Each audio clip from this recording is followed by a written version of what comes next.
Sejam bem-vindos a mais um destes curtos episódios onde estamos tentando explicar a vocês Portugal de A a Z. E hoje é dia da letra O de Olícipo, uma palavra desconhecida certamente para a maior parte de vocês, mas era uma palavra romana, era como os romanos se referiam a Lisboa. Então, Olícipo. Uma palavra que também tinha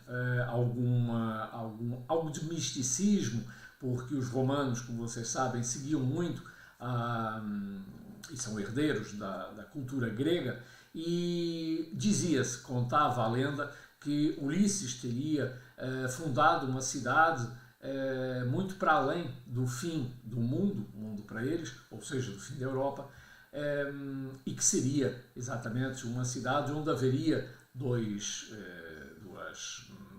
colunas, e as colunas de Hércules.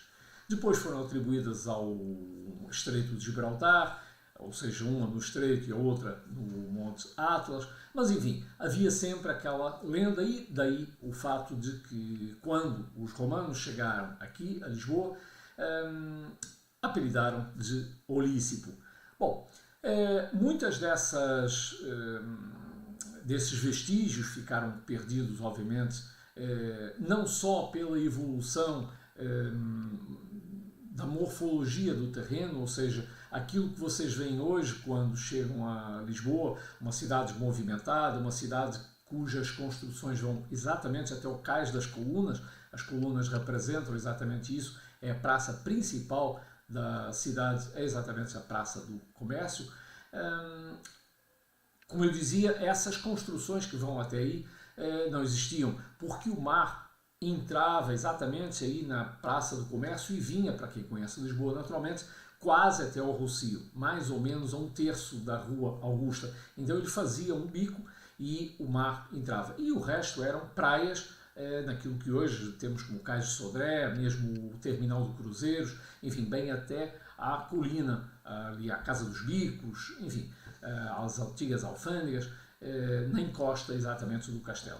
Bom, isso para dizer que até a morfologia do terreno era diferente. Então, era um excelente porto de abrigo, como eu dizia. Corre um rio até hoje pela Avenida da Liberdade abaixo. Eu sou testemunha disso porque trabalhei num edifício nos Restauradores, onde a garagem tinha 4 caves, 4 pisos subterrâneos, e ouve-se até hoje perfeitamente a água correndo, batendo nas construções. Então é uma coisa impressionante, existem umas bombas e tal, mas isso para dizer que quando nós descemos do Parque Eduardo VII, Marquês de Pombal, descemos a Avenida da Liberdade, que é a nossa Champs-Élysées, até o Rossio, e depois, atravessando o Rossio pela Rua Augusta fora, até ao Cais das Colunas, tudo isso é um rio que ainda corre atualmente. Bom, antigamente ele desaguava aí. Bom, quando chegaram os romanos, eles implementaram nessa cidade aquilo que faziam em todas as grandes capitais, ou seja, um plano arquitetônico mais ou menos standard, com o Coliseu, com o circo, o teatro romano, enfim. E aquilo que vai com certeza admirar vocês é que exatamente o circo, para quem viu Ben-Hur, para quem viu o Gladiador, isso se passava exatamente essas corridas naquilo que é hoje, desde ali digamos do Museu Dona Maria, do Teatro Dona Maria, pelo Rossio fora até mais ou menos a meio da Rua Augusta. Então as bigas iam e voltavam exatamente naquilo que hoje nós mostramos a vocês da Rua Augusta e do Rossio. Bom, estamos falando de 200 anos antes de Cristo. O anfiteatro, o Coliseu, ficava um pouco mais em cima na encosta do castelo, e todas as construções, mesmo administrativas, dos comerciantes, ficavam exatamente nessas duas margens do rio, que hoje não existem mais, porque o rio, obviamente, agora é apenas o Rio Tejo, mas nesse braço que entrava até ao atual Rossio. Foram já descobertas muitas dessas escavações, ou nas escavações foram descobertas muitas dessas relíquias, tanto de ânforas, para vocês terem uma ideia, saíam por mês 11 mil ânforas. Vocês sabem quais são as ânforas, não é? Aquelas terrinas em barro, em forma cônica e seladas por cima. Saíam 11 mil por mês embarcadas para todo o Império. Então, como vocês imaginam, até mesmo a logística para fazer 11 mil ânforas por mês, só isso movimentava uma economia imensa. Essas olarias, onde essas ânforas eram feitas, ficam hoje, onde hoje está o Arsenal do Alfeite, ou seja, na outra margem, na margem esquerda, na margem sul do rio Tejo.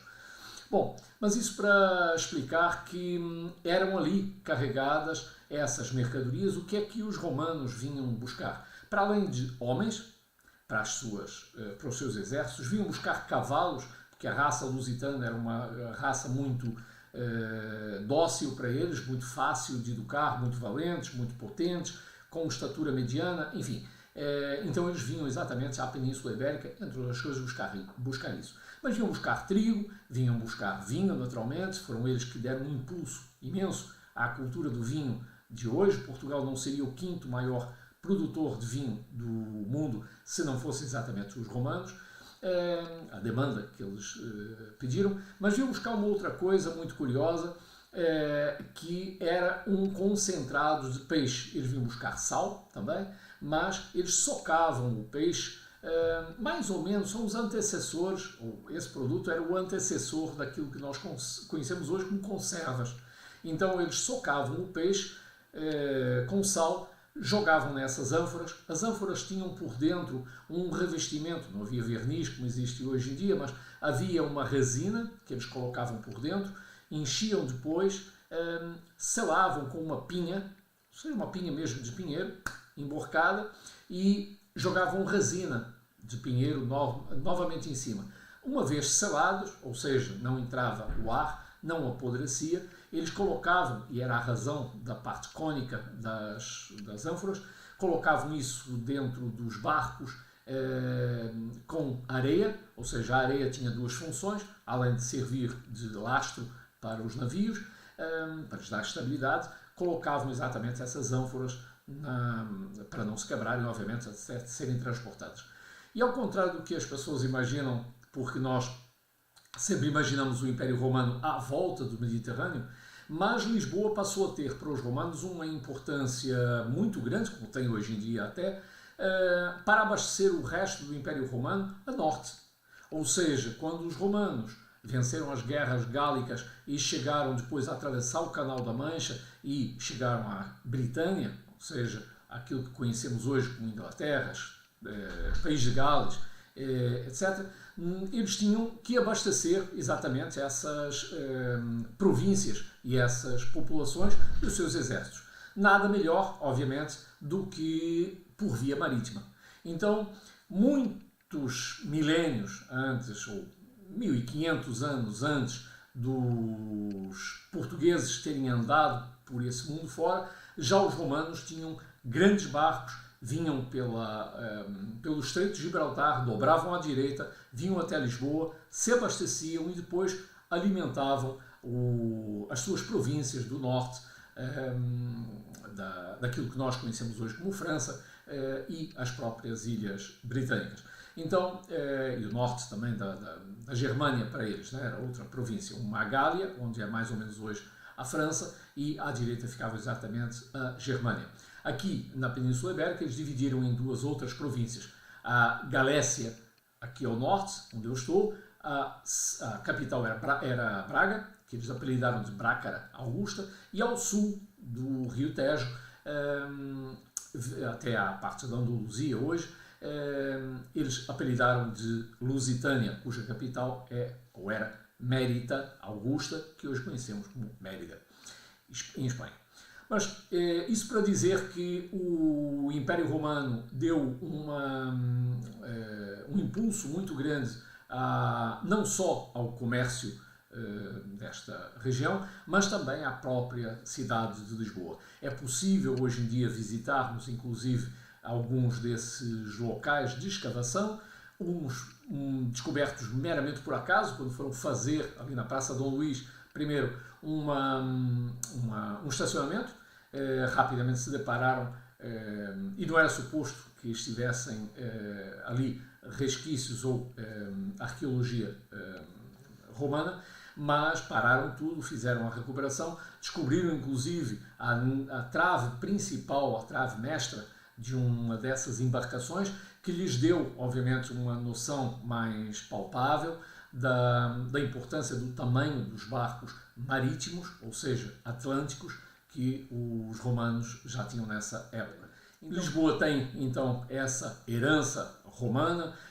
No início, depois, quando vocês visitarem Portugal connosco, estivermos em Lisboa, vamos ter a oportunidade de passar em algumas dessas ruas, que eram inclusive as ruas de chegada, a estrada de chegada à capital, ao Lícipo, e tal como vocês veem nos filmes clássicos romanos, eles tinham o hábito de enterrar os seus mortos à saída das cidades, à direita e à esquerda das estradas romanas. E ali, exatamente nas portas de Santo Antão, no Largo da Anunciada, vocês vão ver, ou nós vamos explicar, que foram encontrados, inclusive agora recentemente, por conta da expansão de um restaurante famoso, umas escavações com a arqueologia exatamente das pessoas que eram enterradas aí. Então, mais ou menos aquilo que é hoje a Rua das Portas de Santo Antão era a entrada da cidade de Olícipo. Então, espero que vocês tenham gostado desta curiosidade e quando vierem a Portugal, garanto que vão olhar para Lisboa de uma outra forma, de uma forma muito mais profunda, muito mais histórica e, certamente, com muito mais glamour. Até Portugal!